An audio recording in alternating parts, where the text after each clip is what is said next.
Pri hrncoch a panviciach nezáleží na tom, akým jazykom hovoríte. V priestoroch hotelového komplexu Kamelot nedaleko ukrajinského Užhorodu sa stretli desiatky budúcich majstrov kuchárskeho umenia.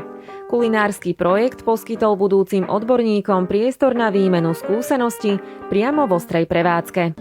Dnes sme položili taký základ akcii Gastronómia bez hraníc.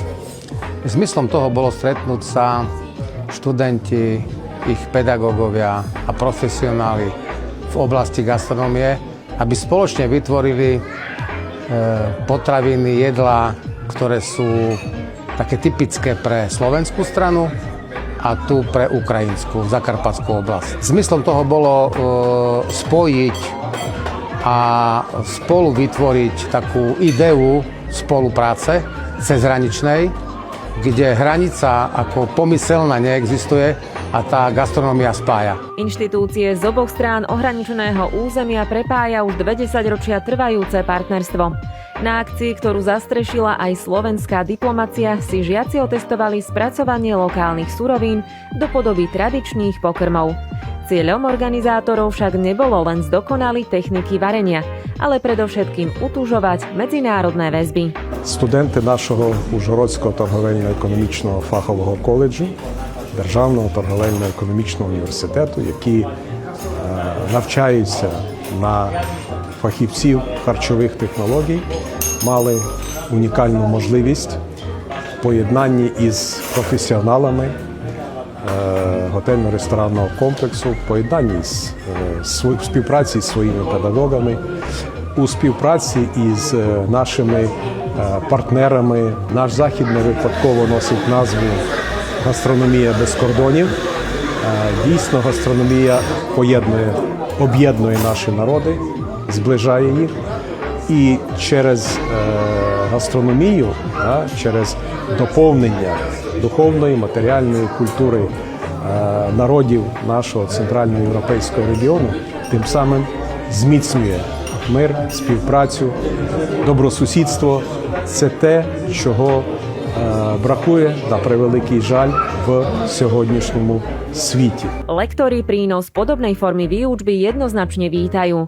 Prechod od teórie v školských laviciach pod dohľad skúsených majstrov prináša rýchlejší progres a lepšie pochopenie fungovania skutočného reštauračného biznisu. Tí študenti, ktorí sú v kuchyni alebo na reštaurácii ako čašníci, sa po niektorí na hoteloch, alebo už keď majú takéto vzdelávanie, že sa naučia dosť veľa a pri tom, že si to vyskúšajú, nie ako takisto ako v škole, ale hlavne aj v tej kuchyni, že to vidia. Vzdelávajú sa aj týmto spôsobom, že veľa ako tu pán šéf-kuchár ich vedie k tomu, alebo ich takisto učí a vníma to, ja si myslím, aj z toho hľadiska napríklad tí mladší alebo tí starší zase, že sa navzájom takto rozumejú. Hej? Keď som teraz videl, ako fungujete v kuchyni, čo sa už naučili a takisto čo vedia tvoriť, hej, na to, že sú to ešte takíto mladší študenti. Zaujímavým zistením pre účastníkov bolo samotné porovnávanie receptúr. Zoznam základných ingrediencií v karpatskej oblasti býva takmer totožný, no finálny dizajn a chuťový profil odrážajú špecifické zvyklosti konkrétneho etnika. Тут мали можливість наші студенти побачити одні і ті ж страви, які готуються і в наших Словаччині, і на Україні, але по-різному подаються, по-різному заправлені, і мали можливість скуштувати, подати, і це не впливає, якщо ми різні народи, але це нас об'єднує, так? Гостинність, повага один до одного, культура, традиції. Консулат spolu robí i s Ukrajinou, to je dobrý vzťahy medzi Ukrajinou a to dobre všetko vyzerá do dobrých vzťahov, tak jak bolo Čechoslovensko dekedy a teraz je len Slovensko, ale vy ste aj tak bližšie, to je náš národ, aj naši ľudia,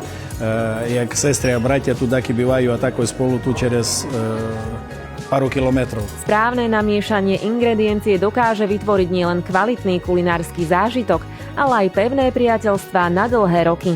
Organizátori z oboch krajín veria, že z tohto formátu vytvoria stabilnú a obľúbenú tradíciu.